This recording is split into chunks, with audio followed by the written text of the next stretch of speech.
l'organisateur de tout ce cycle sur la fragilisation de la frontière entre privé et public. Simplement parce qu'il était un petit peu en retard, il avait une audience jusqu'à midi. Et il arrive, donc simplement pour présenter la thématique d'aujourd'hui, enfin simplement pour dire que donc, c'est Sophie Finis, qui est professeure de philosophie ici, que vous connaissez sans doute tous, qui nous fait le grand plaisir de venir vous donner son regard à elle, de philosophe de l'Antiquité, sur ces brouillages entre public et privé, à partir de 3 auteurs, si j'en crois le titre, Homère... 4. Ah, okay. J'ai changé, j'en ai rajouté un. Ok. 4 auteurs, en tout cas, 3, Homère, Thucydide, Aristote. 4 figures donc pour penser les interférences et les brouillages entre public et privé. Avec ensuite une discussion par Martin Delex, qui est chargé de cours ici à Saint-Louis, qui est un philosophe du politique et donc qui travaille au Crespo, et donc qui aura sûrement des choses intéressantes à dire en contrepoint, parce qu'ils n'utilisent pas nécessairement les mêmes référentiels théoriques, les mêmes auteurs, et donc c'est vraiment là que se trouve des choses intéressantes, dans la confrontation des traditions philosophiques différentes. Donc voilà, merci à tous les deux, et sans attendre, alors je donne... Merci beaucoup. En devant dire apparemment que moi je devrais vraiment quitter à 2h moins 5, mais voilà, Jérémy sera là. Ok, c'est la course relais marathon. Voilà. Bien. Merci beaucoup. Alors comme, oui, a priori, je connais plus ou moins tout le monde ici, donc je ne vais pas m'inventer la juriste que je ne suis pas. Donc moi, ce que je vous propose, c'est vraiment, à partir de mon champ de la philosophie ancienne, une problématisation des rapports entre sphère privée et sphère publique, à partir de cette pensée par cas qui nous est chère. 4 figures différentes qui vont s'échelonner donc du 8e siècle avant Jésus-Christ au 4e, puisque ce sera Homère, Thucydide, Platon, Aristote. Et j'insiste, cette pensée par cas, elle est pour moi absolument nécessaire pour arriver à une problématisation qui soit à la fois fine et complexe, parce que vous allez voir que j'ai un espèce de repoussoir de tout ça, qui est ce bouquin-ci, dont on avait discuté avec Jérémy, en préparant un petit peu ce séminaire. Donc Jérémy m'avait parlé de ce livre de Larry Siedentop, Inventing the Individual, The Origins of Western Liberalism, qui constituait pour lui vraiment une référence importante et solide. Et en lisant ce qui est dit des Grecs, ou des Anciens, parce qu'en fait, Siedentop fond dans une entité unique les Grecs et les Romains, ce qui déjà est assez énorme, j'ai trouvé qu'il y avait un cadrage de la question qui pouvait être intéressant. Donc, en 2 mots, je ne vais pas faire la critique du bouquin de Siedentop, et ce qui est intéressant dans ce livre, c'est que c'est quelqu'un qui essaye de restaurer quelque chose comme un grand récit de l'histoire du libéralisme occidental en revendiquant qu'il soit basé sur des valeurs chrétiennes et qui va utiliser le monde ancien comme vraiment une figure de l'altérité radicale absolue. Sans qu'il le dise explicitement, on voit que sa cible, c'est un peu tous les déconstructionnismes de type post-colonial studies, gender studies, alors ça, il n'aime pas du tout. Donc, il y a vraiment une revendication de, oui, au XXIe siècle, on peut encore défendre l'idée de ce grand récit fondé sur des valeurs. Et alors, ce qui est très intéressant, c'est que quand on voit qui nous parle des anciens, donc qui sont donc cette altérité absolue, j'insiste, par rapport auquel il veut faire émerger la singularité de l'Occident, il n'a aucune source directe, donc il ne cite aucun auteur grec ni latin. Sa seule et unique référence, c'est Fustel de Coulanges. La cité antique de Fustel de Coulanges, 1864. Alors là, on voit que quand on vit dans des paradigmes théoriques différents, on vit vraiment dans des mondes différents, parce qu'il nous dit que le livre de Fustel de Coulanges remains far the most influential of modern works on the ancient city. Donc là, vraiment, si vous travaillez dans le paradigme de l'anthropologie de la Grèce ancienne, Vernon, Vidal-Naquet, et qu'on vous dit que la cité antique de Fustel de Coulanges, c'est le bouquin de référence encore aujourd'hui sur la cité ancienne, alors vraiment, ça c'est très, pour le moins, interpellant. Donc, il y a un amalgame total des Grecs et des Latins, et alors, finalement, si je résume, il revient à une opposition ancien-moderne qui finalement recoupe la grande dichotomie Gemeinschaft, Gesellschaft de Tönnies, quoi. C'est de dire la modernité, c'est une société qui se définit comme une association d'individus capables de choix rationnels, de préférences individuelles. Le monde ancien, c'est la famille qui est tout, donc le modèle de la communauté type Gemeinschaft. Famille comprise comme une institution civile et religieuse. L'individu, dans le fond, chez les anciens, n'existe pas. Il n'est qu'un membre fondu de cette famille. Et quand il passe à l'étude de la cité, dans le fond, il comprend la cité uniquement comme une association de familles où les institutions politiques ne sont rien d'autre que sont fondées sur les institutions religieuses. Alors on va voir déjà dans le cas d'Homère, donc finalement quand même les plus anciens textes grecs, que l'agora, il n'y a aucune référence par exemple au dieu dans cet espace politique par définition. Donc voilà, il y a toute une série de choses assez troublantes. Donc moi ce qui m'intéresse, c'est le positionnement de l'individu par rapport à ces deux sphères familiales, entre guillemets, privées et publiques, où on va voir d'ailleurs que quand il parle de sphère publique, il considère, toujours Zidentop, qu'elle n'existe vraiment qu'avec la modernité. Parce que la sphère privée, pour lui, ça n'est pas la famille, c'est la sphère de l'intime. C'est-à-dire la sphère où l'individu dispose de cet espace de retour réflexif sur lui-même, la sphère de l'intériorité psychique, qui n'existerait pas du tout dans le paradigme familial où l'individu est complètement subordonné à ce qui lui est imposé par les valeurs familiales, par la figure ultime du pater familias. Donc moi, je voudrais venir jeter du trouble dans ce référentiel, et je commence directement avec mon premier cas, qui est, vous l'avez sur l'exemplier, c'est pour ça que c'est important pour moi que vous ayez le texte, parce que je vais vraiment discuter à partir du texte, qui est un extrait du chant 18 de l'Iliade, qui est un passage assez célèbre, l'ekphrasis du bouclier d'Achille. Alors, l'ekphrasis, c'est un genre qui consiste à décrire une œuvre d'art. Et là, en l'occurrence, l'œuvre d'art, c'est le bouclier d'Achille ciselé par le dieu Héphaïstos. Je ne rentre pas dans les détails du contexte, peu importe. Ce qui m'intéresse, c'est à partir du moment où c'est l'œuvre d'un dieu, qui en plus est le dieu technicien, c'est évidemment la question du statut de ce qui est ciselé, puisque qu'est-ce qui est ciselé sur ce bouclier ? Deux cités. Une cité en paix et une cité en guerre. Donc évidemment, on peut se poser la question, est-ce que ces cités vont être décrites de manière réaliste, empirique, ou est-ce que ce sera quelque chose quand même comme un fonctionnement idéalisé, ou si pas idéalisé, archétypique, de qu'est-ce que c'est que, entre guillemets, l'essence d'une cité en guerre et l'essence d'une cité en paix. Alors moi, je focalise sur la cité en paix. Et dans la cité en paix, il y a deux choses qui sont décrites. Dans un continuum, c'est ça qui je trouve intéressant, des mariages et une scène de justice qui a lieu à l'agora. Donc on voit que c'est donc pas un mariage, c'est des mariages et des festins bruyants qui permettent d'articuler toute une série de catégories sociales. On vous parle des jeunes épousés, les nymphai, des femmes mariées qui ont enfanté les gunaikes, et des jeunes hommes, les kouroi, qui sont donc les jeunes mariés. Et puis, sans transition, donc vous avez et les femmes mariées debout s'émerveillaient sur le seuil de chacune de leurs portes, et ça continue. Sur la place publique, sur l'agora, le peuple s'était rassemblé, car c'est là qu'une dispute s'était élevée. Deux hommes étaient en litige au sujet de la compensation pour un homme tué. Donc, qu'est-ce qu'on peut, dans un premier temps, extraire comme analyse de cette première description ? Eh bien, d'abord, je dirais que le mariage est une institution fondamentale de la cité.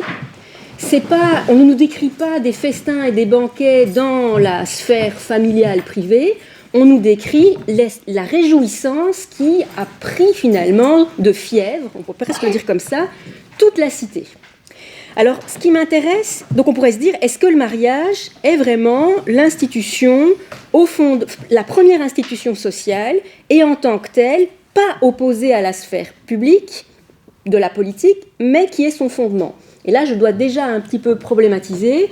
Je me situe en opposition à la thèse d'Arendt, qui, comme vous savez, oppose la sphère de la société et celle de la politique, véritablement. Moi, je suis plutôt dans le siège de Castoriadis, qui considère que, chez les Grecs en tout cas, la sphère politique prend appui sur tout un tissu de sociabilité pré-politique, mais qui lui sert d'assise fondamentale. Bien. Donc également, la question ce serait, qu'est-ce que les mariages ont de politique alors, ou de pré-politique dans cette histoire-là ? Je vais y venir. Ce qui m'intéresse, c'est le rapprochement avec le banquet, parce que le banquet que nous associerions assez volontiers à la sphère privée est justement un exemple type d'institution entre le public et le privé. Exemple, quand Ulysse arrive dans l'Odyssée à la cour chez les Phéaciens et qu'il est accueilli par le roi Alkinoos, le roi convoque l'agora, c'est-à-dire l'agora c'est vraiment l'assemblée du peuple de tous les citoyens, ce n'est pas uniquement les nobles, okay, convoque l'Assemblée pour poser la question de savoir si on va accueillir Ulysse ou pas. Donc la question de l'accueil d'un étranger, on est bien dans une royauté, mais le roi a besoin d'avoir l'accord de l'ensemble de ses concitoyens. Et c'est dans le cadre de l'agora qu'on décide de faire un banquet pour l'accueillir. Le banquet a lieu dans le palais du roi, donc dans une sphère privée, mais il convoque l'ensemble des citoyens. Qui plus est, le banquet ne consiste pas uniquement à manger, en écoutant la Haide, il consiste aussi en toute une série de compétitions sportives, de joutes sportives et de joutes dansées, où il apparaît assez clairement que ces dispositifs-là ont comme visée de canaliser la violence potentielle, notamment des jeunes nobles à l'égard d'Ulysse, qui, comme jeune prétendant, comme nouveau venu qui a l'air de bien plaire à la princesse Nausicaa, n'est pas très bien vu par les jeunes gens qui, sans doute, sont des prétendants à la main. Donc il y a vraiment tout un dispositif, vous voyez, entre public et privé, si on peut dire ça comme ça se passe dans la sphère privée, mais ça convoque tout le peuple. Il y a eu besoin d'une assemblée pour ratifier le fait qu'il allait avoir le banquet. Il y a bien des histoires d'éventuelles violences, jalousies d'individus vis-à-vis d'un individu nouveau venu, hein, mais qui sont cadrés par un dispositif, entre guillemets, préexistant. Les joutes sportives ou les compétitions de danse. Si je poursuis maintenant avec la scène de justice qui nous est décrite. Alors c'est assez intéressant que cette scène de justice concerne d'abord deux individus. Ces deux hommes qui sont en litige pour une chose bien particulière qui s'appelle l'apoiné, qu'on traduit parfois par prix du sang, de la vengeance, qui n'est justement pas une question de vengeance. Alors qu'est-ce que c'est que ce prix du sang ? C'est la compensation financière qui est payée par quelqu'un qui aurait tué quelqu'un, on va dire, d'un autre camp, non pas en compensation de la vie du mort, mais comme rachat de sa propre vie. Et là, je vais citer François, hein, qui différencie bien justement ce prix du sang en tant que dispositif institutionnel de la vengeance. Okay, la vengeance, elle obéit au principe d'une vie pour une vie. Elle est vraiment dans la sphère privée, là. Elle est hors cadre social, puisque seule la mort du meurtrier peut compenser la perte. Et dans la vengeance, le sang appelle le sang, le même répond au même dans une spirale sans fin. Donc dans la vengeance, on est dans une affaire strictement privée. Au contraire, dans le prix du sang, on est dans un système vindicatoire, et là je cite François, où, alors que la vengeance peut dégénérer en déchaînement démesuré de violence et de représailles, le système vindicatoire fait l'objet d'une codification coutumière rigoureuse, susceptible de le contenir dans des limites acceptables. Donc, c'est un système de type transactionnel, okay, où on doit bien inventer des équivalences, effectivement, quel prix pour le rachat de sa vie. Sauf que ce qui est intéressant, c'est que le cas qui nous est représenté ne nous montre pas ce dispositif vindicatoire dans son fonctionnement idéal où tout marche bien, il nous montre le dispositif vindicatoire en crise. Puisqu'il y a un des individus qui dit « j'ai payé la poignée » et l'autre qui dit « je ne l'ai pas reçu ». Et alors, on n'en sait pas plus. Est-ce que cette première décision, est-ce qu'il y a eu un arbitre qui a décidé ? Est-ce qu'il y a eu des témoins ? On ne sait pas. Tout ce qu'on sait, c'est que la querelle entre ces deux hommes est susceptible de dégénérer en querelle, en guerre civile, puisque ce qui nous est dit, c'est que le Laoi, donc tout le peuple, est en train de se diviser en prenant parti pour l'un ou pour l'autre. Donc, premier point intéressant, on est vraiment dans une querelle privée entre deux individus, bien que cette querelle ne soit pas restée dans la sphère strictement privée de la vengeance, d'accord ? Elle est déjà passée dans la sphère de ce système vindicatoire, mais le système vindicatoire marque ses limites, et donc qu'est-ce qui se passe pour cadrer l'éventuel débordement de violence où la moitié de la population étrangle l'autre moitié de la population puisqu'ils sont pour deux individus différents. On va sur l'agora et, je cite, ensemble, ils requéraient d'un arbitre, Istor, qu'ils prennent en main le choix du terme à mettre à leurs différends. Donc, il y a convocation d'une deuxième procédure, cette fois-ci d'une procédure d'arbitrage, dont on peut se dire qu'elle va devoir trancher quoi ? Une question plutôt de vérité qu'une question de transaction, hein, qui dit vrai, okay. Et alors ça se passe comme ça, donc on se dit, ok, qui va être l'arbitre ? Comment ça va se passer ? Alors je cite juste, et les gens criaient en faveur soit de l'un, soit de l'autre pour manifester auquel des deux ils accordaient leur soutien. Les héros contenaient la foule, les anciens étaient assis sur des pierres polies en un cercle sacré. Lorsqu'ils recevaient en main le sceptre des héros à la voix sonore, ils se levaient et prononçaient leur sentence chacun à son tour. 2 talents d'or étaient placés par terre au milieu d'eux. Dans une traduction de référence qui est celle de Philippe Brunet, on dit « au milieu des 2 juges », qui est totalement absent, la référence à 2 juges est totalement absente du texte grec, c'est lui qui l'ajoute. « Il reviendrait, ces talents d'or, à celui qui prononcerait la sentence la plus droite ». Donc, en quoi consiste cette procédure d'arbitrage ? Je vous passe un peu tous les détails du décortiquage du texte qui, comme vous avez vu, est très elliptique. Il apparaît quand même assez clairement qu'il n'y a pas d'arbitre au sens strict du terme. Ce à quoi on va assister, c'est à un concours. L'arbitrage, c'est un concours de sentences des anciens.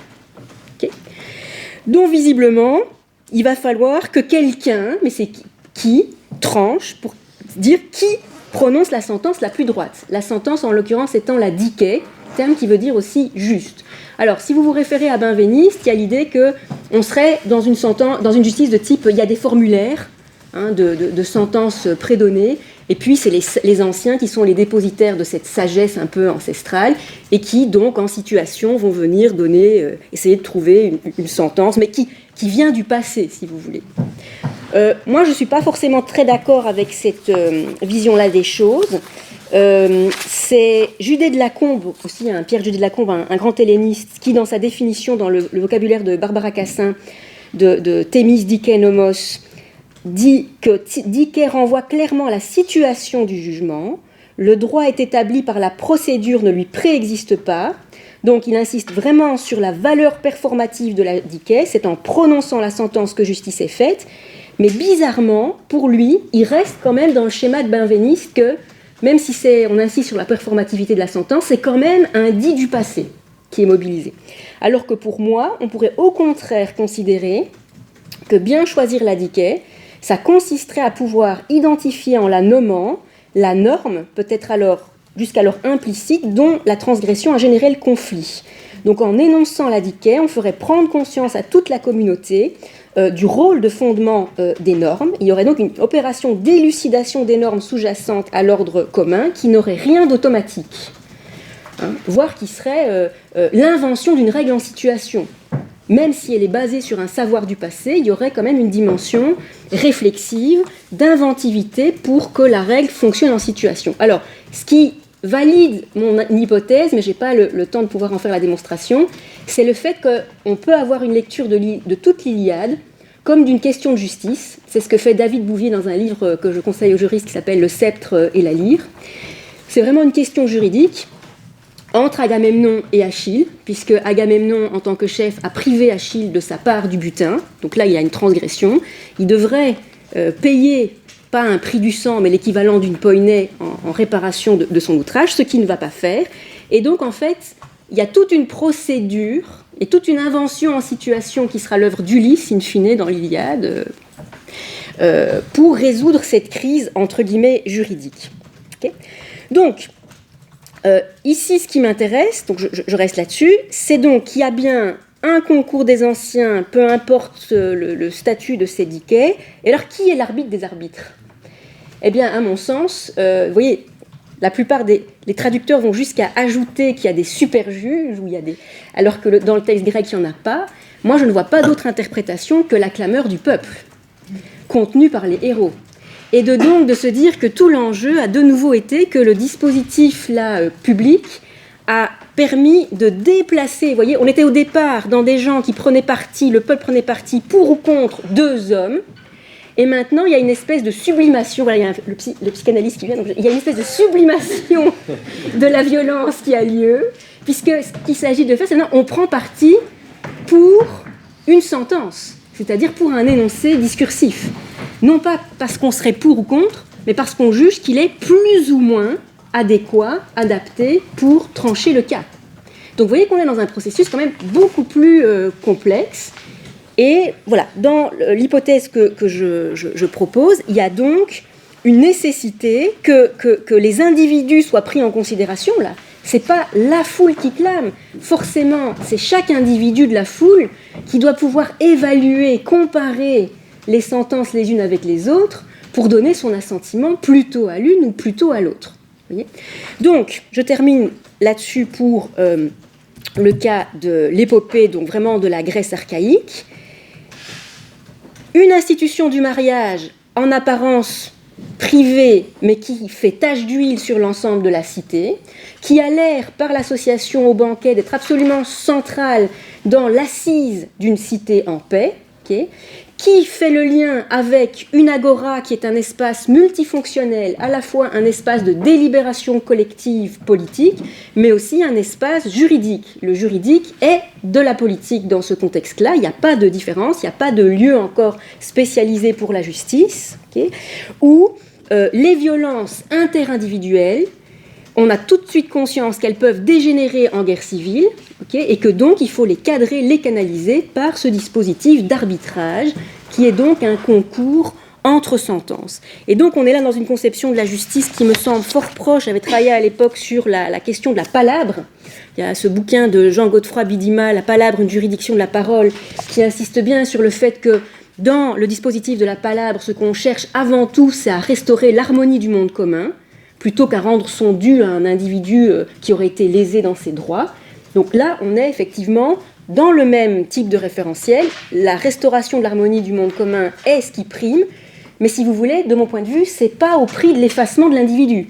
C'est grâce à l'implication de la délibération et de la capacité d'évaluation des sentences des anciens de tous les individus. Oui, donc on est déjà là dans un premier type de problématisation. Alors le deuxième texte, il est tiré de la guerre du Péloponnèse de l'historien Thucydide. Donc là on passe au 5e siècle avant Jésus-Christ. Et c'est le fameux oraison funèbre de Périclès. Donc c'est Périclès, le grand stratège, qui fait l'éloge de la cité des Athéniens. Alors là, avec Castoriadis, j'attire votre attention sur le fait que très étrangement, Périclès ne dit quasiment rien des institutions politiques au sens premier du terme de la cité démocratique. Quand il fait l'éloge de la cité, ce qu'il décrit, c'est avant tout une forme de vie. C'est la forme de vie démocratique, évidemment permise par les institutions démocratiques, et c'est le type anthropologique démocratique. Voilà, oui, l'être humain qui naît dans une cité démocratique, il a des caractéristiques particulières. Donc ici, je vais juste zoomer sur ce qui concerne les rapports publics-privés. Alors, on nous dit ceci. Donc, comment est-ce qu'on en est arrivé là, c'est-à-dire dans la grandeur d'Athènes ? Bien, on le doit à la politeia. J'insiste, la politeia en grec, c'est un terme polysémique qui veut dire aussi bien la constitution, donc les lois fondamentales posées, que le gouvernement ou le régime, c'est-à-dire la mise en activité de ces lois. C'est un seul mot qui dit la dynamique. Vous voyez, on ne scinde pas les lois posées, écrites, et puis après, qu'est-ce qu'on en fait ? C'est un seul terme. Donc, c'est à la politeia qu'on doit la grandeur d'Athènes et aux traits de caractère de la cité fabriqués grâce à la politeia. Donc, il y a vraiment l'idée qu'il y a un ethos, un caractère. Ici, c'est des tropoi, c'est-à-dire des tours, des manières d'être, qui sont vraiment le résultat du type de constitution qu'on a. Alors, sur la question des publics privés, il est institué, c'est plus ou moins au premier tiers, que c'est selon les lois, kata tous nomus, qu'en ce qui concerne les affaires privées, prostaidia, les différends entre tous sont jugés d'une manière égale. Donc, première chose intéressante, vous voyez qu'ici, le public, le privé, c'est plutôt les choses qui concernent les individus privés, ta idia, versus ta koina, juste en dessous, les choses communes. Et donc la focale est sur l'objet. Qu'est-ce qui ne concerne, ne préoccupe que moi dans ma sphère privée intime ? Qu'est-ce qui concerne tout le monde ? Or, premier brouillage, le référentiel, pour ce qui concerne les affaires privées, c'est quoi ? C'est les lois. Le kata indique, j'ai à chaque fois traduit, vous avez kata tous nomus, kata tinaxiosin, c'est selon les lois qu'on vise à préserver l'égalité dans la manière de trancher les différends entre privés. Okay ? Donc, ce n'est pas que les lois interviennent directement dans le règlement des affaires, mais le dispositif législatif général permet que l'égalité entre tous soit préservée. En ce qui concerne maintenant les affaires publiques, deuxième référentiel, c'est la valeur, mais au sens de la valeur individuelle. Ça, c'est vraiment le point important. C'est selon la valeur que chacun recevra des honneurs s'il a fait passer avant tout les affaires publiques, de par sa vertu, j'insiste, individuelle singulière, et non pas en tant qu'il est partie d'un tout. Ce n'est pas selon la pauvreté que quelqu'un qui possède la capacité de faire quelque chose de bon pour la cité en serait empêché par une condition obscure. Donc là aussi, j'insiste sur le brouillage, c'est vraiment la valeur individuelle, singulière, dans la capacité à viser le bien commun pour la cité, qui fait que, au niveau des affaires communes, on sera pris en considération.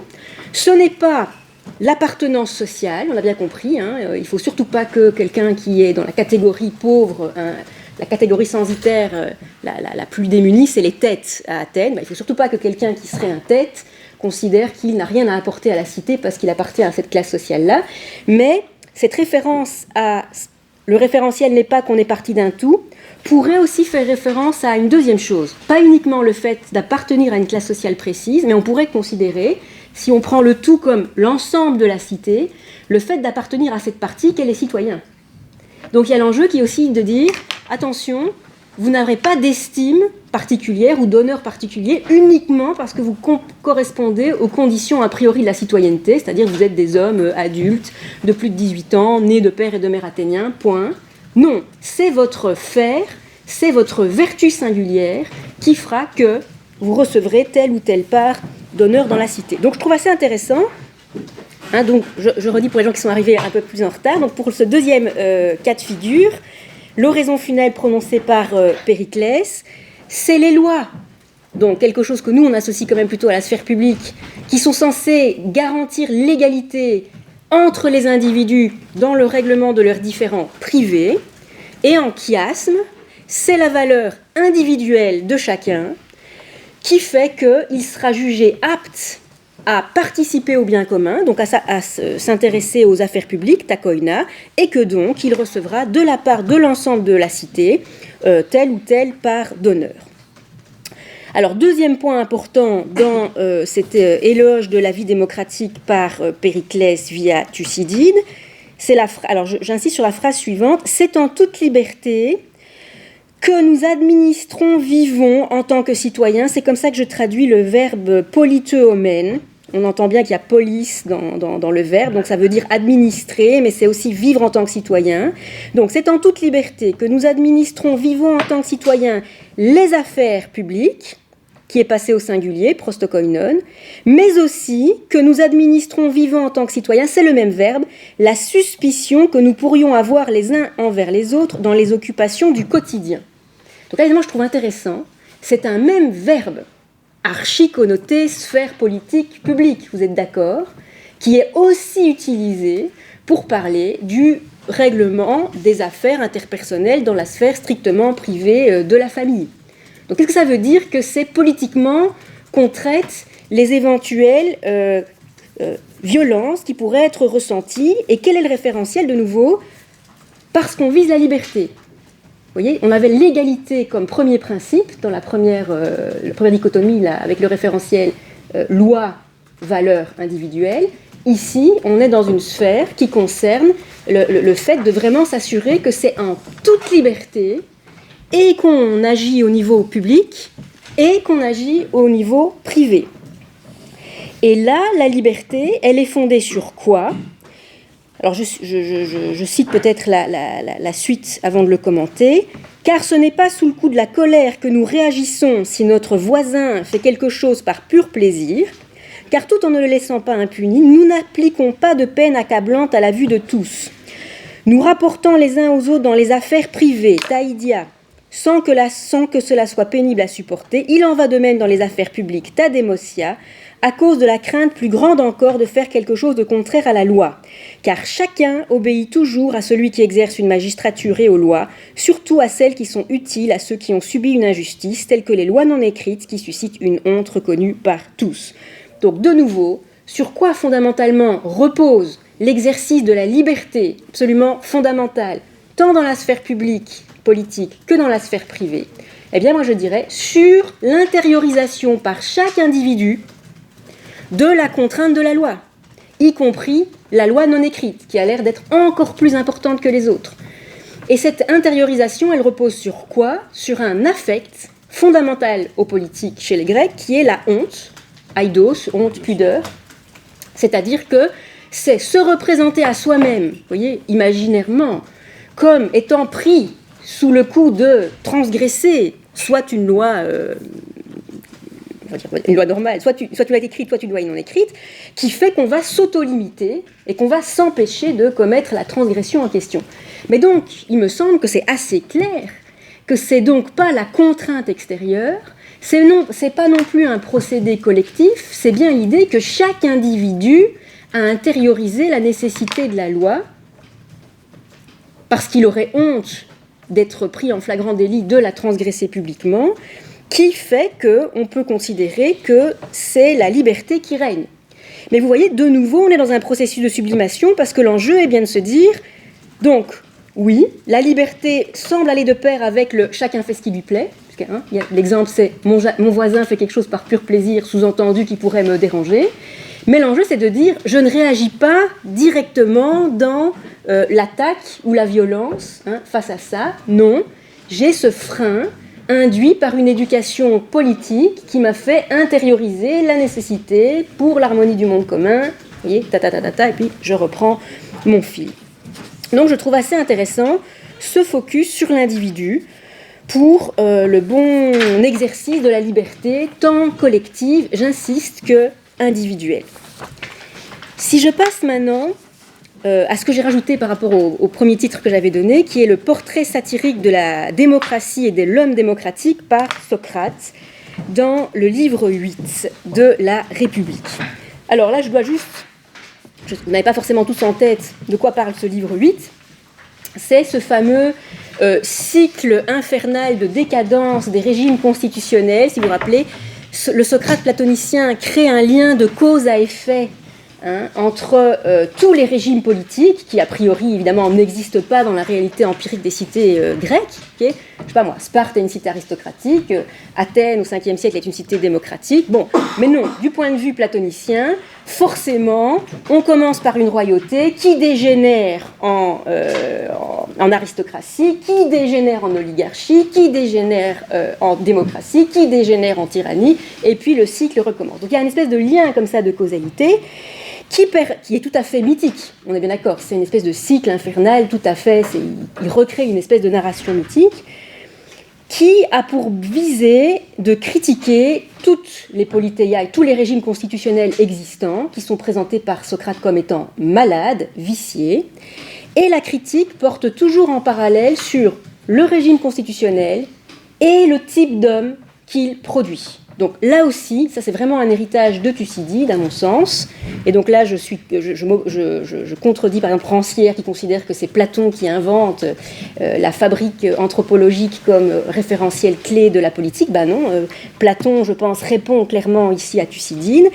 Il y a donc toute la question de la description de l'homme démocratique, de l'individu démocratique. Et vous allez voir que la critique drastique de la démocratie qu'on trouve explicitée par Socrate, très clairement, je pense, répond à l'oraison funèbre de Périclès, donc c'est important d'avoir ce référentiel en tête, mais de nouveau, est focalisé sur l'individu.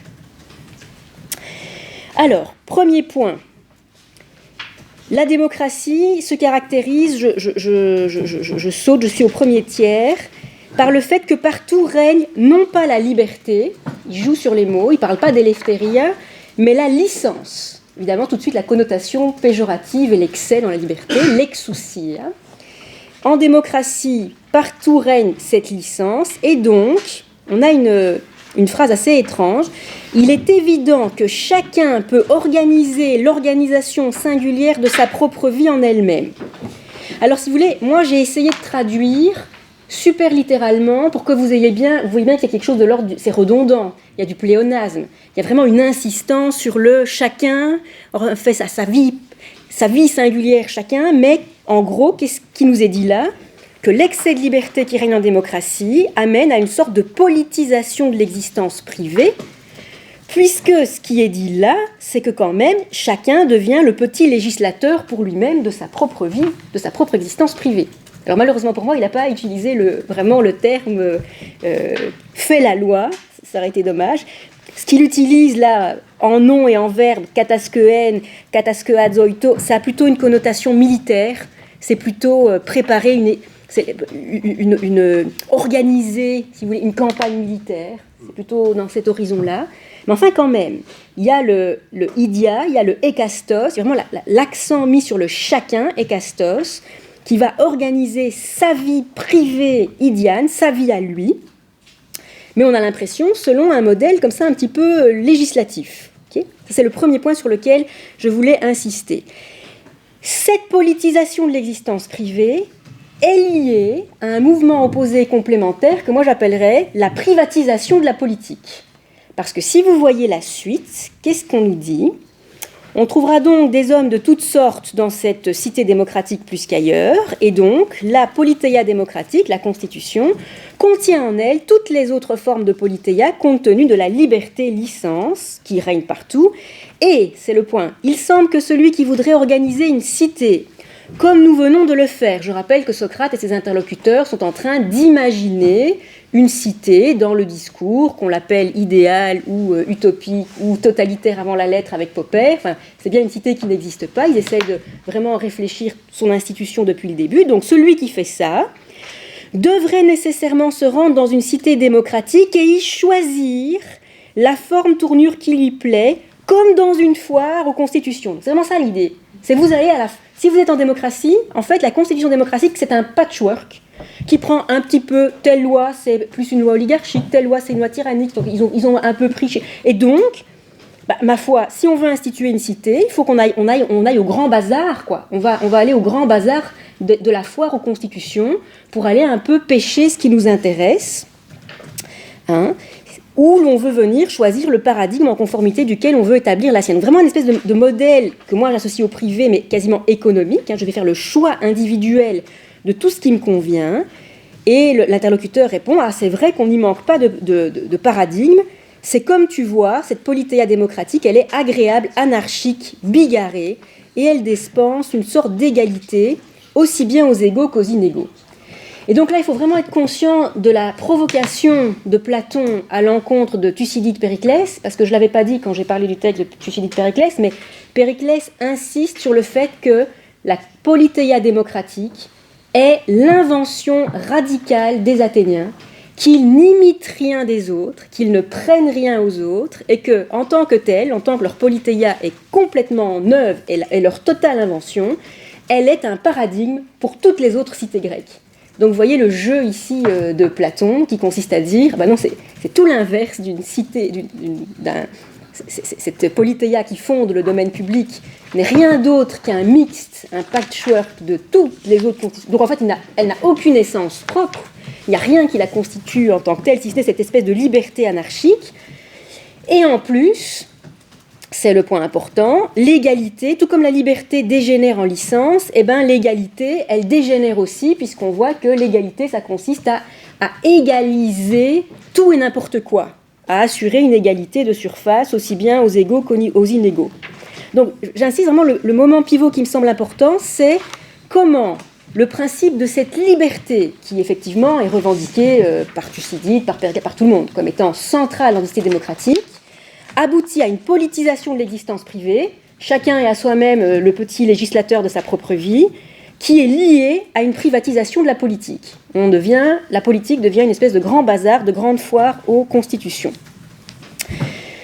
Deuxième grand moment dans cette description, la description de l'homme démocratique, qui est, je trouve, assez formidable. Si jamais, vous pouvez aussi lire je ne sais pas si vous connaissez l'hyper-traduction d'Alain Badiou de La République. Donc Alain Badiou, philosophe contemporain qui doit être un des derniers à revendiquer d'être et platonicien et maoïste, par ailleurs, a fait une hyper-traduction de La République qui l'actualise aujourd'hui. Et sa traduction de ce passage est assez consciente. Mais je vous lis le texte platonicien. « Le jeune homme démocratique passe chaque jour à complaire au désir qui survient. Aujourd'hui, il s'enivre en écoutant de la flûte. Aussitôt après, il ne boit plus que de l'eau et il fait régime. Tantôt, il s'exerce au gymnase. Tantôt, il est oisif, et ne s'intéresse à rien. Tantôt, il passe son temps dans la philosophie.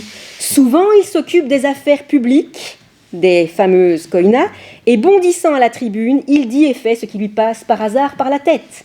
Un jour, il envie les hommes de guerre et il se porte de ce côté. Un autre, il envie les hommes d'affaires et il se jette dans le commerce. C'est donc qu'il ne connaît aucun ordre ni contrainte dans la manière dont il mène sa vie, mais c'est pour lui un genre de vie agréable et très libre et bienheureux, et il ne veut pas en changer. Donc, on voit bien que le mode de vie démocratique, c'est très drôle, hein, on dirait presque qu'on parle de l'individu capitaliste, hein, c'est vraiment suivre son petit plaisir, c'est totalement versatile, c'est vraiment le zapping d'une chose à une autre, mais qu'est-ce qui m'intéresse là-dedans ? Je vais le formuler comme ça, c'est que les affaires publiques, le politique est réduit à un passe-temps privé parmi d'autres. Je saute de « je vais à la tribune et je m'occupe de politique » à « je fais du commerce, je fais de la gymnastique ou je fais du régime ». Vous voyez, donc il y a une espèce d'abaissement de la participation politique à une activité parmi d'autres, de la sphère privée. Et j'insiste, du point de vue platonicien, et je trouve que quand on est dans une critique contemporaine de ce qu'on croit être une dérive, enfin de ce qui est, mais une dérive néolibérale de la démocratie, mais ce qui me trouble, c'est que c'est déjà là chez Platon, donc ça ne peut pas être que lié au néolibéralisme. Il y a l'idée que c'est le système démocratique qui induit ça. C'est le système démocratique, dans sa visée de liberté et dans l'implication incessante dans la politique des citoyens qu'elle requiert, qui fait en sorte que l'individu, semble-t-il, devient cette espèce de touche-à-tout qui n'est plus spécialiste de rien, qui connaît tout et rien, et qui fait de la politique un passe-temps privé parmi d'autres. Alors, dernier moment, quand une cité établie démocratiquement saoule de liberté est par le sort équipée de mauvais échansons, voici donc les démagogues qui arrivent, elle va toujours plus loin et s'enivre de liberté pure, et si ceux qui gouvernent ne sont pas très agréables et ne lui fournissent pas une liberté totale, elle les met en accusation et les châtie comme des criminels et des oligarques, et c'est là le point. N'est-il pas nécessaire que dans une telle cité, la liberté aille partout, comment en serait-il autrement, Socrate, et qu'elle pénètre dans les maisons privées, et qu'à la fin, l'anarchie se développe jusque chez les bêtes. Alors, c'est quoi l'enjeu ?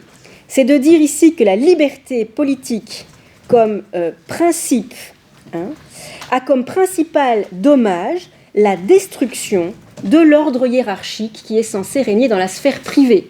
Parce que je vous résume toute la description qui suit, évidemment qui est caricaturale, mais l'enjeu c'est de dire, en démocratie, puisqu'on veut tellement la liberté, qu'on veut tellement l'égalité, les fils ne respectent plus les pères. Les fils veulent être les égaux de leur père et ils veulent être totalement libres.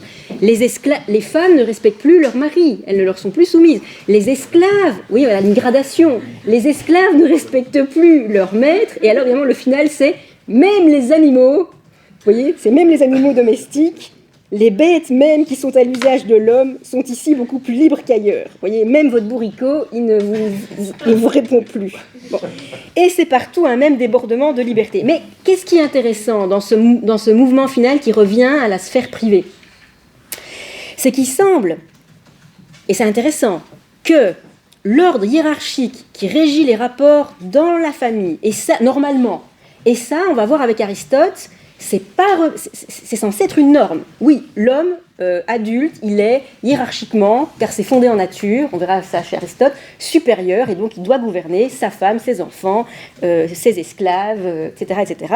C'est donc dire que cet ordre hiérarchique naturel, même lui, vous voyez, s'il saute, d'abord, il est perverti par le principe de la liberté démocratique, mais deux, il semble qu'il serait nécessaire de le maintenir dans la sphère privée pour que, on va dire, une espèce de politique quand même puisse avoir lieu dans la sphère publique.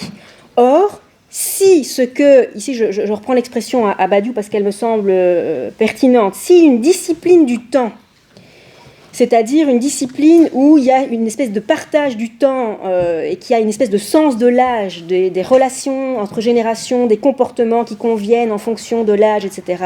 Si ça n'est pas respecté dans la sphère privée, c'est le chaos généralisé au niveau de la sphère publique. Mais si on suit l'analyse platonicienne, c'est généré par l'hyper focale sur la liberté politique au niveau de la sphère publique. Ok, donc ça nous pose plusieurs questions. Est-ce qu'il y a quand même quelque chose comme un ordre hiérarchique fondé en nature dans la sphère privée, c'est ça qu'il a l'air de dire, qui serait nécessaire pour que, au niveau de la sphère publique, entre citoyens dont l'égalité a été créée artificiellement parce que c'est une égalité face à la loi, je vous rappelle, hein, c'est pas une égalité en nature. Donc est-ce qu'il faut que les inégalités soi-disant fondées en nature soient préservées dans la sphère publique pour qu'une égalité selon la loi artificielle et assumée comme telle puisse régir les rapports au niveau de la sphère publique? C'est ce que Platon a l'air de dire. Et il a l'air de dire qu'en démocratie, ça n'est pas le cas. Il n'y a plus dans le fond, il n'y a plus d'ordre naturel, mais du coup alors, il n'y a plus d'ordre politique possible non plus. Je reste avec cette question. Et donc, dernier moment, ce qui nous est dit dans les politiques d'Aristote des communautés et des formes de vie. Alors ici, on n'est plus au niveau de la sémantique, du lexique, on n'est plus dans les taïdia, takoina ou tadémosia, donc les choses privées, les choses publiques, les choses du démos, du peuple. On est plus dans un même concept, la koinonia, la communauté, qui est décliné selon des finalités différentes associées à des aspects de l'action de vivre. Donc il y a une communauté qui est la famille, oikos, que nous on va mettre du côté du privé, où les liens qui lient ces hommes-là sont, nous dit Aristote, prostozen, c'est-à-dire en vue du vivre, simple, et j'insiste, c'est l'infinitif substantivé. Je ne suis pas d'accord avec un petit peu, donc il y a toute la mode de la vie bonne aujourd'hui, donc nosbon, etc., toute l'éthique, mais le grec ancien, surtout chez Aristote, substantif des verbes. Ça veut donc dire qu'on n'est pas dans la vie bonne, on est dans le bien vivre, par exemple, au niveau politique. Et ça n'est pas la même chose, parce que ça insiste sur l'action et l'implication que ça demande. Okay, donc on a 3 formes de communauté principales, je vais les expliciter avant de venir aux extraits, qui sont associées à 3 formes du vivre.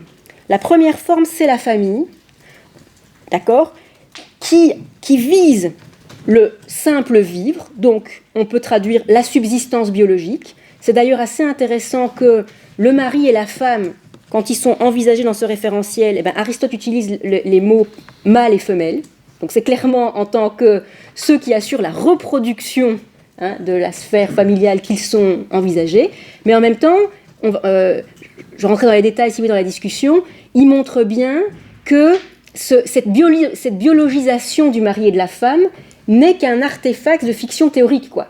C'est juste que je veux donner un éclairage pour mettre en évidence que ça permet la perpétuation de l'espèce, mais attention, les époux, ça n'est pas que ça.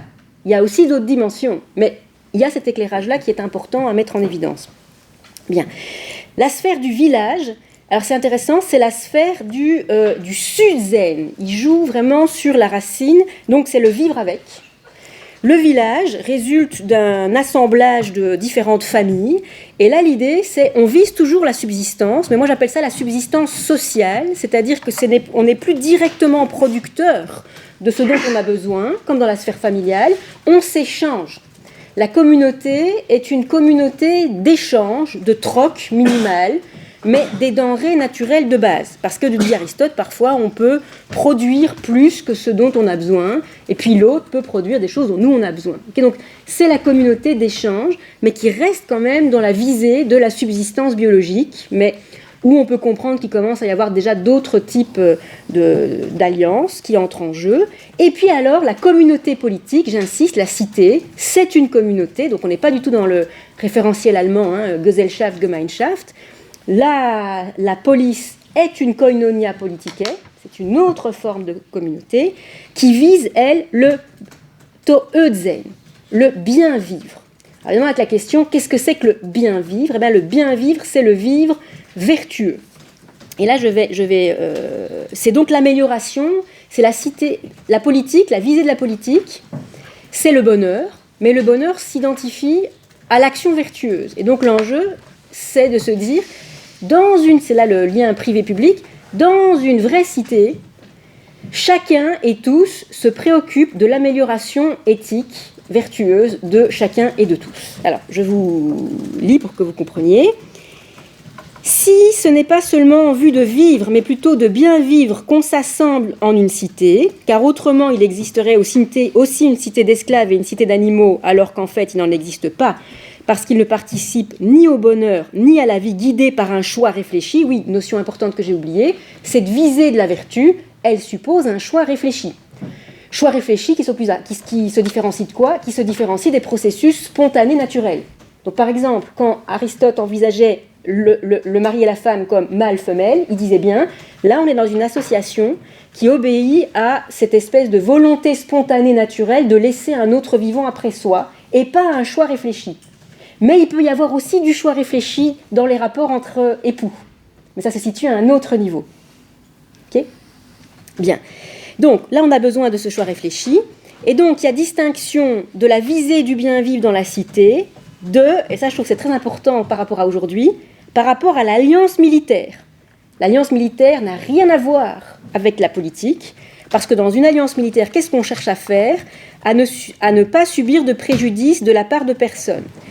C'est aussi totalement différent d'un échange dans l'intérêt mutuel, c'est-à-dire en fait on va voir d'une convention commerciale, car alors les Tyréniens et les Carthaginois et tous ceux qui ont passé des conventions entre eux seraient comme les citoyens d'une cité unique. Entre eux, il y a certes des conventions concernant les importations, des accords pour se garder des préjudices, des pactes écrits d'alliance militaire. Cependant, ils n'ont pas de magistrature commune à eux tous chargés de ces questions, mais chaque partie a les siennes différentes de celles des autres. Donc, je trouve très intéressant, l'alliance militaire, le pacte commercial, vous voyez, ce sont des formes d'association qu'on ne peut pas qualifier de communauté. Et qui, on pourrait dire, qui reste quoi ? Qui reste dans la visée du vivre, en gros. Finalement, c'est ça, c'est se garder du préjudice réciproque, faire en sorte qu'il y ait personne qui soit grugé dans la transaction commerciale. On est vraiment dans la strate basique, on n'est certainement pas dans la politique. Donc tout type d'alliance militaire ou commerciale n'est absolument pas politique du point de vue d'Aristote, parce qu'il n'y a pas de magistrature commune, parce qu'il n'y a pas de choix réfléchi, collectif ni individuel qui intervient. Et donc, ni les uns ni les autres, c'est le point important, donc ni dans les conventions militaires ou commerciales, ni les uns ni les autres ne se soucient des qualités éthiques que leurs partenaires devraient posséder, ni ne s'efforcent d'empêcher ceux qui leur sont liés par ces conventions d'être injustes ou affligés de quelque perversité. Ils font seulement en sorte de ne pas se causer mutuellement de préjudice. Alors je ne sais pas, ça pourrait paraître complètement surréaliste aujourd'hui de se dire la finalité de faire de la politique ensemble, c'est donc de viser qu'on soit toujours plus vertueux les uns les autres, toujours plus justes les uns les autres, et surtout qu'on soit le moins possible injuste. Mais c'est bien ce qu'Aristote nous dit. La vertu et le vice, voilà au contraire ce sur quoi ceux qui se soucient de bonne législation ont les yeux fixés. Donc, si vous lisez entre les lignes aussi, on dit la politique, en tant qu'elle vise le bien vivre, est aussi une forme de paideia continue. C'est une forme d'éducation continue des citoyens à la vertu, les uns par les autres. Par cela, il est manifeste que la cité qui mérite vraiment ce nom, et non celle qui est ainsi nommée par abus de langage, doit s'occuper de vertu, donc vraiment il tape sur le clou, car autrement la communauté politique deviendrait une alliance militaire ne différant que par l'unité de lieu des autres alliances militaires qui se font entre peuples éloignés les uns des autres. Donc, de nouveau, je trouve assez intéressant cette focale sur la vertu, vous avez bien compris, quand même, des individus, mais aussi des choix collectifs, dans la visée de ce qui est en jeu dans la sphère publique. J'insiste aussi sur, je ne l'ai pas fait jusqu'ici, je vous ai parlé du concept de koinonia qui est le concept central de l'analyse politique d'Aristote, mais ce concept est couplé à l'utilisation d'un verbe qui est là en permanence dans les politiques et qui est le verbe koinonein, que moi je traduis par communer, parce que l'enjeu est de dire que ce n'est pas qu'on agit pour créer une communauté politique qui serait le produit fini de l'action. Aristote différencie bien justement la praxis politique de la poiesis. Il y a le processus de production, peu importe le processus, ce qui compte c'est le produit fini. Le menuisier il doit faire sa table et puis voilà, c'est la table qui est la finalité et le but ultime et le bien de l'action du menuisier, tandis que la praxis est à elle-même sa propre fin. Donc je préfère traduire évidemment par communer, par analogie que par communier ou par communautariser. Bon, il y a des références, on pourra en discuter si vous voulez, mais donc l'enjeu est créer du commun, c'est la visée fondamentale des lois, de l'éducation. Et c'est la raison pour laquelle Aristote, ça je pense, je ne sais pas si vous le savez, dans le 8e livre des Politiques, commence par dire « Ce dont le législateur doit se préoccuper avant toute chose, c'est de l'éducation ». Et donc, je termine là par rapport à la question des rapports publics-privés, il y a vraiment l'idée, chez Platon d'ailleurs, ça Aristote le reprend à Platon, qui a donc une fabrique politique de l'humain, qui passe par un certain type d'éducation, mais chez Aristote ça va très loin. Puisqu'il y a bien donc l'idée qu'un homme démocratique, il faut lui donner une éducation démocratique conforme à la Constitution, et qui va donc produire un homme, un citoyen avec un certain type d'éthos qui sera... Mais il va jusqu'à dire, ben voilà, si je suis dans une tyrannie, donc le pouvoir appartient à un seul homme, il faut une éducation tyrannique. Il faut une éducation pour que les hommes soient soumis au tyran.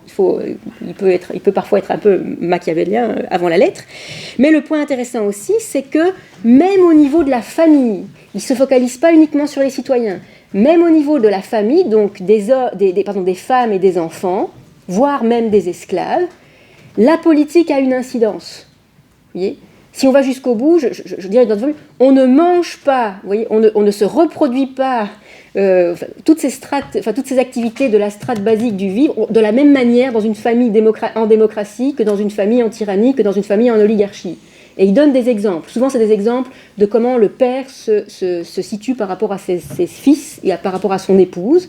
Et il le dit, quoi. Est-ce qu'il est dans un rapport plus de type aristocratique ou dans un rapport plus de type démocratique ? Mais donc, il y a vraiment une incidence de la forme de la Constitution sur les rapports interindividuels au sein de la sphère familiale.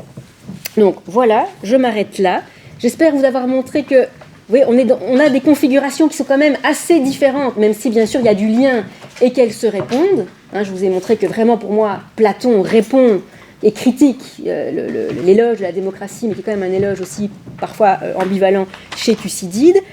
Mais en tout cas, j'espère vous avoir convaincu que la vision qu'on avait, excuse-moi Jérémy, je suis partie de Inventing the Individual, et de cette vision donc d'un individu qui n'existerait finalement en tant que tel que dans la modernité, où la société serait comprise comme association d'individus versus un monde ancien où ce serait le modèle de la communauté fusionnelle, où l'individu donc ne pourrait pas émerger, qui primerait, j'espère avoir un petit peu problématisé cette représentation-là. Voilà.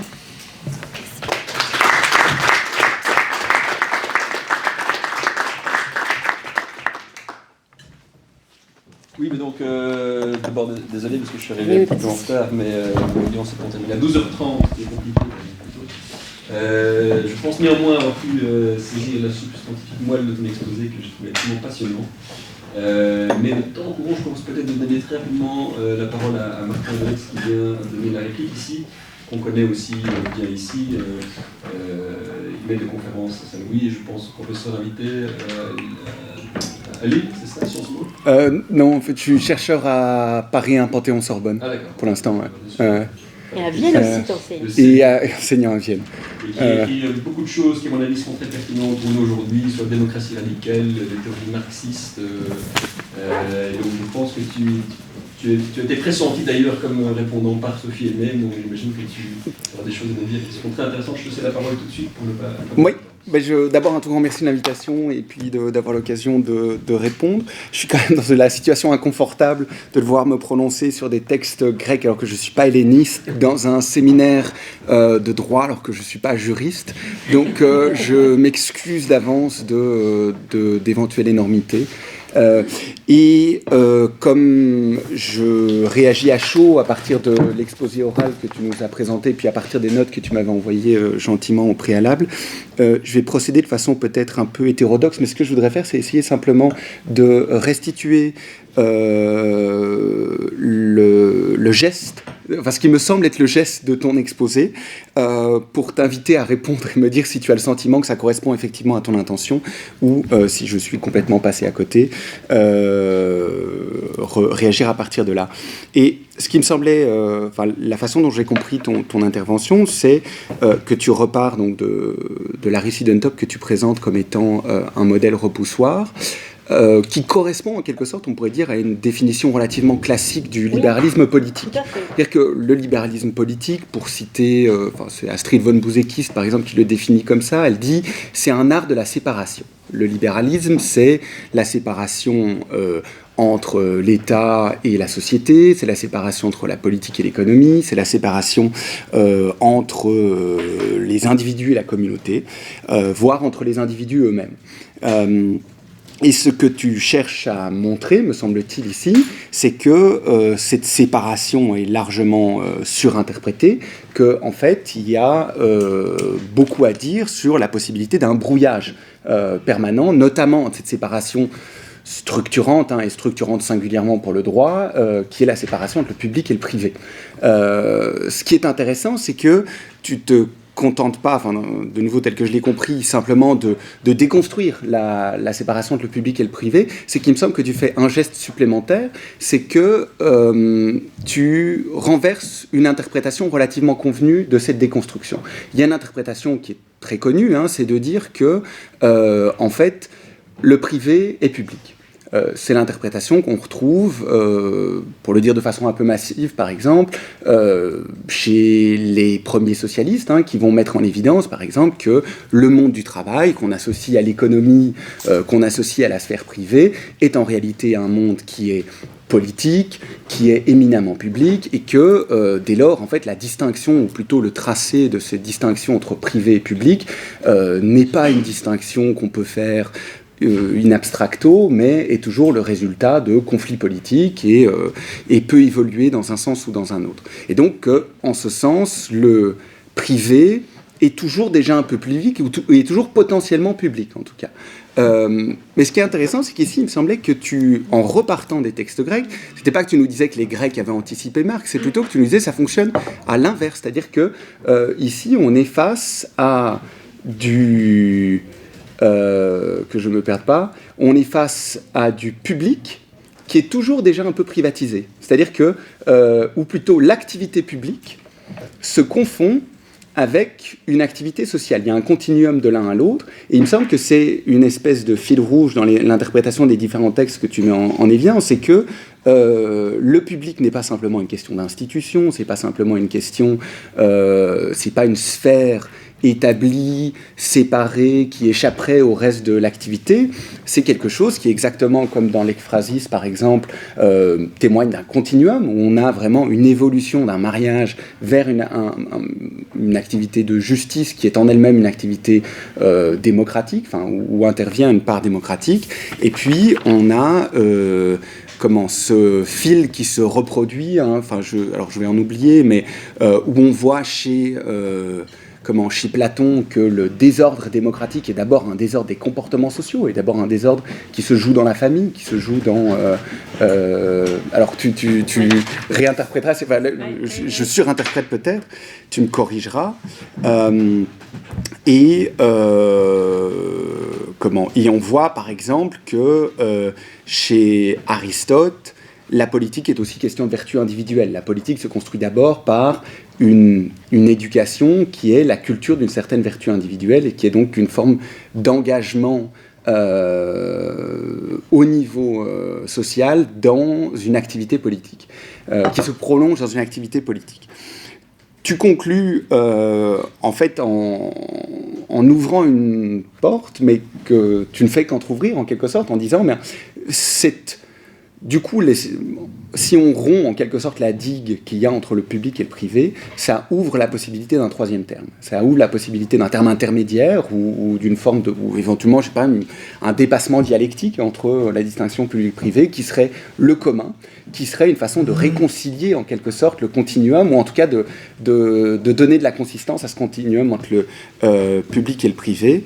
Mais sur ce point-là, tu te précises, tu ouvres la porte, mais sans vraiment nous donner les modalités de sa réalisation. Mais on sait qu'il y a une littérature qui est en train de se développer, qui est foisonnante aujourd'hui sur la façon de faire commun au niveau de la communauté politique, et justement de faire commun en échappant un peu à un ensemble de ces distinctions binaires qui peuvent parfois être handicapantes. voilà, donc c'était comme ça que j'avais compris ton exposé. Et donc, j'ai pas exactement de question en tant que telle, mais j'aurais juste voulu voir si ça correspondait effectivement à la façon, enfin, à ton intention, ou si tu avais envisagé ça, ou si en fait tu avais vu ça tout à fait autrement et que je suis complètement passé à côté de l'intention. Alors l'enjeu pour moi, c'est que tu mets le doigt exactement sur le point, mais alors je vais repréciser.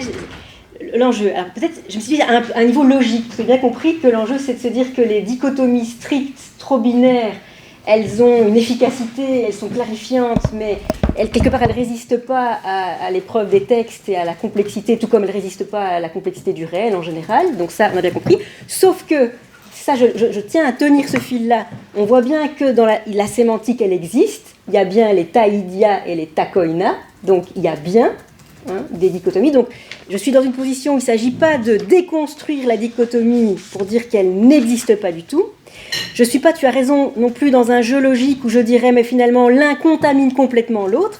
Et c'est là que je nuancerai ce que tu as exposé. C'est-à-dire, par exemple, il ne s'agit pas de dire que c'est les individus qui doivent d'abord être vertueux, parce qu'en fait, l'antériorité temporelle, voire logique, ne tient plus, puisque c'est la constitution politique qui règle l'éducation.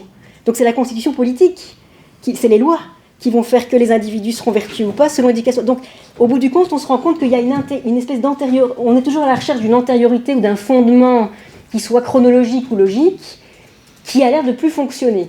Donc effectivement, alors je ne suis pas non plus dans un paradigme dialectique, c'est ça que j'essaie de tenir, quoi, en fait, c'est de se dire, ok, il y a bien des oppositions qui nous sont proposées, qui sont structurantes. Okay. J'essaye pas de dire que l'un est avalé par l'autre, donc je suis pas dans ce type-là. Je suis pas non plus dans un schéma dialectique où on arriverait à un troisième terme par synthèse véritablement. J'essaye de penser des articulations, je pourrais pas tellement le dire autrement, des articulations avec des moments de... En fait, j'essaie de penser d'articulations comme processuelles, on va dire ça comme ça, c'est-à-dire des dynamiques où, par certains aspects, l'un peut, à un moment donné, prendre le pas sur l'autre, mais à partir du moment où c'est une dynamique, c'est jamais figé sur la préséance de l'un sur l'autre ou l'engloutissement de l'un dans l'autre. C'est ça le point, on va dire. Et si tu lis à la question contemporaine, alors effectivement, ce qui m'intéresse beaucoup, on a eu l'occasion bien d'en parler dans la journée d'études que tu avais organisée avec Florence Delmotte, pour moi, dans tous les mouvements sociaux qui se revendiquent de démocratie directe aujourd'hui, il y a vraiment une opposition entre la démocratie comme forme de vie versus la démocratie des institutions, la démocratie représentation, dans laquelle les citoyens ne se reconnaissent plus. Bon. Et donc, à partir de Castoriadis, moi ce qui m'intéresse, c'est de penser effectivement, alors d'abord, comment est-ce qu'on peut garder l'idée d'une durée, de l'inscription dans une durée qui suppose l'institution, mais des institutions de démocratie directe. Ouais, c'est très intéressant de voir que quand on est dans des discussions, on n'arrive pas à penser institution en dehors du schéma de la délégation du pouvoir dans un système de type représentationnel. Donc qu'est-ce que ce serait des institutions de démocratie directe aujourd'hui ? Est-ce que c'est même possible ? Et effectivement, comment est-ce que ça prend appui sur différents types d'organisations au niveau de la sphère sociale, et là, effectivement, tout en n'étant pas d'accord avec l'idée que tout est démocratique, que tout est politique, et que quand, je ne sais pas moi, dans Nuit debout, on discute collectivement, est-ce que c'est vraiment de la politique ? Je ne suis pas sûre, quoi, par exemple. Parce qu'il n'y a pas une décision au bout du compte parce que potentiellement on se perd dans une délibération infinie, dans une procédure au niveau de comment est-ce qu'on va générer la prise de parole et qu'on rate le moment de ok, à un moment donné on se décide, il y a un choix et ce choix peut être suivi d'action. Mais c'est bien l'intrication, c'est pour ça que je ne sais pas si vous connaissez ce livre Constellations du collectif Mauvaise Troupe, c'est assez intéressant, qui est un collectif anonyme, qui est une pile comme ça, c'est Trajectoire révolutionnaire du XXIe siècle, qui relate, qui compile toutes les expériences, justement, voilà, de cette nouvelle forme de démocratie directe, mais ça va vraiment de les organisations des mouvements des places, etc., à des organisations de fêtes sauvages, à des coopératives agricoles, à des gens qui reviennent à des systèmes de compagnonnage de menuisiers, c'est par exemple des tailleurs de pierre itinérants qui vont dans des chantiers, qui le font sans être payés du moment qu'ils sont... et où il y a tout un travail, où même dans l'interaction, dans la communauté des travailleurs, dans le soin qu'on prend les uns des autres, il y a pour eux, et le soin qu'on prend des outils aussi, mais dans une visée qui n'est pas l'efficacité, rentabilité, mais qui est le service rendu à la communauté, donc on va réparer quelque chose, est considéré comme une action politique. Donc oui, je dirais, je retiens d'Aristote vraiment cette pensée en gradation, en continuum, et où en même temps, il y a quand même des choses à certains moments qui singularisent, quoi. La communauté. C'est clair, la famille, elle n'est pas politique pour Aristote, mais... le fait qu'il utilise ce même vivre, bien vivre, vivre avec, vivre ensemble, enfin, tous ces jeux montrent qu'on est dans une construction où les choses s'appellent les unes les autres. Et ce qui m'intéressait, c'est aussi les rapprochements, par exemple dans la critique platonicienne, entre les choses qui ont l'air incompatibles. Que Platon ait l'air de dire, si vous vouliez vraiment un fonctionnement démocratique libre, qui ne mène pas à l'anarchie et qui ne mène pas au bout du compte la confiscation de la liberté par un tyran, parce que c'est ça qui se passe dans une démocratie mal gérée, il faudrait garder au niveau de la famille une certaine discipline du temps, une certaine hiérarchie fondée en nature, sinon ça n'est pas possible, qui renvoie à toutes les discussions au niveau de l'éducation de la petite enfance. Moi je ne suis pas du tout partisane l'autonomie à la maternelle, je ne crois pas, quoi. Mais alors des parlements ou des élèves qui décident à quel âge, c'est une vraie question pour moi. Je pense à 8 ans, je ne suis pas sûre. À 14 ans, si. Enfin, pardon, il y a vraiment tout un questionnement sur ce continuum, quoi. Est-ce que je peux intervenir une seconde au niveau logique de la portée de ton geste, hein, puisque tu disais qu'on avait bien pointé exactement public-privé. Est-ce que c'est un moment, c'est un topos auquel on arrive très souvent dans ce séminaire, quand on a ébranlé les publics-privés, on arrive souvent à ce moment-là. Tu dis, je ne suis pas dans un troisième temps, je ne suis pas dans une dialectique. Bon, moi, ce que je voudrais dire, c'est, pour moi, la dialectique, ce n'est pas la dialectique hégélienne, c'est la dialectique au sens de Merleau-Ponty, qui l'a définie comme une dialectique sans synthèse, c'est-à-dire où le va-et-vient est continu entre A et B, dont l'un ne va pas sans l'autre, mais qu'on ne peut pas identifier, sinon, forcément, si on identifie, on n'est plus dans la dialectique, et si on substantialise un troisième terme, on recrée une unité, voilà. Okay. Et donc, dans ce sens-là, dans ce sens-là, d'accord, c'est une dialectique sans synthèse. C'est pas dialectique hégélienne, quoi, c'est ça. C'est pas une dialectique au sens hégélien, mais sinon, je trouve effectivement que tes exposés donnaient bien figure, et surtout maintenant, dans tous les exemples que tu as donnés, à partir de ce livre dont le titre m'échappe, là tu décrivais comme assez bien quelque chose d'un peu nouveau qui résultait de l'interaction entre A et B qui ne disparaissent pas pour autant. Oui, c'est ça. Oui, Martin, peut-être si tu veux juste une question, c'est en t'écoutant maintenant, alors, mais je me disais, et du coup, parce que tu avais choisi à dessein, j'imagine, des 4 textes de l'Antiquité classique grecque, je m'interrogeais, est-ce que, du coup, ce qui est intéressant pour toi, c'est en fait l'actualité persistante de ces textes-là pour lire des situations contemporaines, ou c'est plutôt le contraste que tu vois entre ces textes-là et cette façon d'articuler le public et le privé dans ces textes-là par rapport à, par exemple, l'art de la séparation tel qu'on pourrait le trouver chez Siddentop ou rupture ou enfin, en gros, est-ce qu'on est dans une logique de continuité ou discontinuité par rapport à ces textes? J'aurais presque envie de dire les deux. C'est-à-dire que bon, là, je suis tout engagée dans tout un mouvement avec d'autres chercheurs qui pensent justement ils insistent bien, pas le retour aux anciens, mais le détour par les anciens. Donc il y a bien l'idée qu'il y a une comparaison différentielle, et où il ne s'agit sûrement pas de dire tout était déjà chez les Grecs ou revenons aux Grecs. C'est pas l'enjeu, mais c'est de se dire qu'il y a une espèce de chiasme et d'éclairage réciproque qui fait voir des choses inaperçues dans l'un et dans l'autre, quoi. Voilà. Et que donc, il y a quand même parfois des éléments d'intempestivité ou d'inactualité qui persistent et qui donnent encore à penser aujourd'hui. Mais voilà, donc c'est pas un modèle de modèle... Enfin, je suis pas dans un paradigme de modèle perdu, de réactualisation telle quelle, mais il y a de la... Castoriadis, il parle je trouve assez intéressant, de germes, quoi. Il y a des choses vivantes qui continuent, il y a des germes de pensée vivantes qui continuent à donner à penser, mais c'est à nous de les élaborer aujourd'hui. dans la singularité des situations contemporaines. Donc, bien sûr, il y a un écart irréductible. C'est pour ça que j'ai d'ailleurs pris des cas de figure. Bon, la cité là de l'ekphrasis. Voilà, je ne sais pas si je réponds. Ça, c'est peut-être en termes de paradigme, de comment se rapporter aux anciens. Oui. Mais c'est vrai que je tiens à rester dans ce dialogue vivant avec les anciens. Oui. Oui, Annette.